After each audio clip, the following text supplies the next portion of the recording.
প্রাথমিকে ৫,৬৩৫টি শূন্যপদ রয়েছে। যাবতীয় জটিলতা কাটিয়ে প্রাথমিকে নিয়োগ করছে রাজ্য সরকার।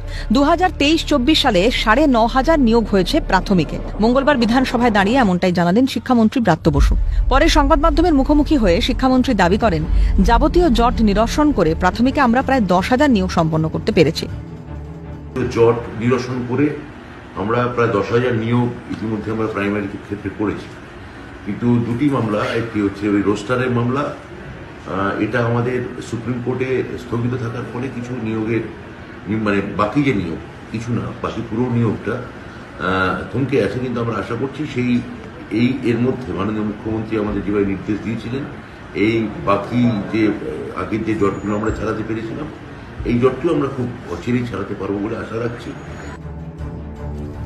যদিও শিক্ষামন্ত্রীর এই ঘোষণায় রীতিমতো হতবাক চাকরি প্রার্থীরা। তাদের প্রশ্ন, এই ৯,৫০০ শূন্য পদে কাদের নিয়োগ করলো? ১,৫০০টি শূন্য পদে কাদের নিয়োগ দেওয়া হলো?